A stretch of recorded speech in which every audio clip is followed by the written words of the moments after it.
Thank you, Mr. Suri, for taking the time. I mean, 2 launches in succession, first the XF and now this. So Jaguar's really picking up the pace, literally.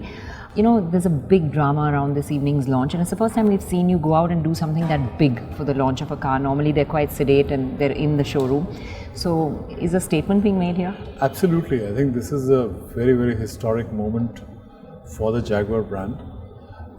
As you know, so far Jaguar has been in the sedan space, and this is the first time in its history that it's venturing into a segment which was completely unthinkable a couple of years back. So therefore, the statement had to be made very, very loud and clear as to what we are doing with the brand and what the brand is going through, and that is the reason for this. Okay, whilst making that statement, I mean, now that this is really the big one, are you expecting, you know, F-Pace to be the one thing that really brings Jaguar into this big, you know, top 3 race in the Indian market?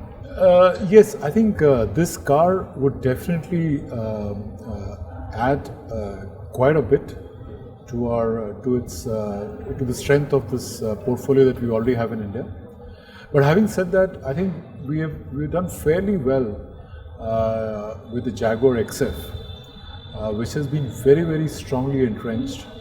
To top it, we had the Jaguar XJ, the flagship model of this brand, which has also done very well in India. And as you know, that we make these cars locally over here. Therefore, what this will do is, I think it will add to the customer base that we already have. You may not be aware, but we have almost about 4.5 million Facebook fans for Jaguar in India. And this is perhaps not a very well-known fact, but this is higher than many, many others who are in the fray or in the same space. And I won't name them, but we have the highest fan following for Jaguar. So obviously, you know, that kind of fan base indicates to something. So we are expecting, yes, we have high hopes from this car, and we are expecting that it will really add to the strength of the brand. But so there is, which is precisely my question, you know, with this very strong fan following, there's a lot of respect for brand Jaguar, that is evident. But, you know, it's been tough for you to cut into that top 3 bracket still. What are the challenges? What's holding it back? Yeah, see, all said and done, we have managed to garner a 9 to 10% market share without this car so far, right? And also you have to remember that 40 to 50% of the addressable market from the luxury side is still not accessible to us. Why? Because we don't cater to the lower end of this luxury segment. So we don't have hatchbacks, we don't have small compact SUVs, whereas many of our other competitors have those products, and therefore they're able to, you know, garner a higher market share. But in spite of that, we have a 9 to 10 market share. So if you do a little maths, actually, if we had that also, you could easily double that market share. Yeah. So therefore, I think the brands have done, to my mind at least, extremely well. They command huge respect already in the market. And cars like these, while they will not give us those kind of market shares, but they will definitely help us establish the brands more strongly and more firmly in India for the future. Now, there's been a strategy to launch this only with diesel engines at first. So is there a reason for that? Because you do have the petrol, it's going to come down the line. Why not offer it together? Yeah, so petrol will come. The start is with the diesel engine because this was immediately available to us. So we've done that. But the good part is that we are launching this car with the 2-liter Ingenium diesel engine, which is Jaguar's own engine.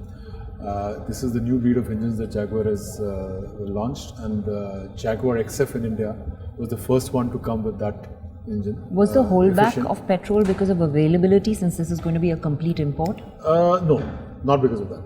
It is just that these engines were available to us immediately, and that engine is a little long way off right now.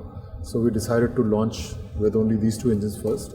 And as soon as that becomes available to us, we will do that also. All right. And you know, pricing, we've all seen the pricing. There's a big difference between the top end and, you know, the base version. It's almost about 40 lakhs.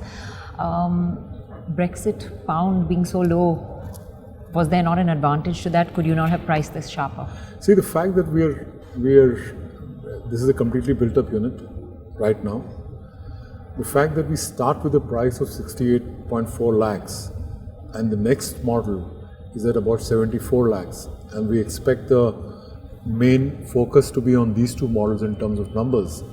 To my mind, I think we have been able to achieve a lot. Yes, we do walk up to a higher level, but I think the main action is going to be around these two models. That is what we expect in India. And therefore, we are pretty hopeful that this will work well for us. Was this pricing also done with the intention of making a very clear distinction between sister brand Land Rover? Because, I mean, technically abroad, this is compared with the Discovery Sport. It's at that level, everybody makes that comparison, and there's a difference in these pricing. So was that done with an intent to keep these two brands very separate and different for India? Not really, actually. I don't know, you would recollect when the Range Rover Evoque was launched, a very similar kind of question was put to us, that because that time also the pricing was pretty different from what was happening in the space in India. But I think Range Rover Evoque managed to carve its own niche, and we expect the same thing with this car. So I think this car will blaze its own trail, because it's very, very distinctive. And at this point of time, I don't think there is any competition which can come close to it.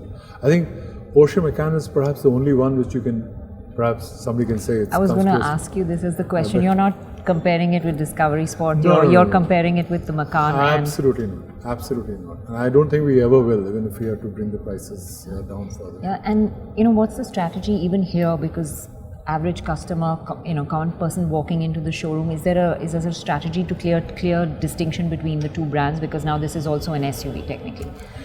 Frankly, that's what I was trying to say earlier also, that I don't think we will need to do that. There will be some crosswalk that we can't avoid, but I think primarily this car has enough strength and power to hold on its own. Very similar to the Range Rover Evoque to my mind. So, this is F-Type inspired. The design and proportions of this car are, inspired from the F-Type's design. The car is, comes with a lot of new innovative, very practical features, such as the active key, which is something that a key which you wear on your wrist. You keep the car keys actually inside, and you can walk around freely. You can go for a swim and come back, and you can, open the car without having to actually bother about where you kept the keys. So the keys are inside the car, and you're just wearing a wristband and walking around. It comes with another feature called Park Assist. So you identify a parking space anywhere, and the car will press the Park Assist button, and the car will self-park itself, effortlessly. Similar, it has a new age infotainment system, a 10-inch screen, which has huge, new age features. Some of them being the 3D mapping. The navigation mapping is available on 3D. Then you have a 10 GB hard drive built into it, so you don't need to carry any device. You can store your music in the car and use that. So I think there's a lot which is coming with this car. So all that I think will add to its attractiveness. Great, we look forward to it, and congratulations. Thank you so much for speaking to us.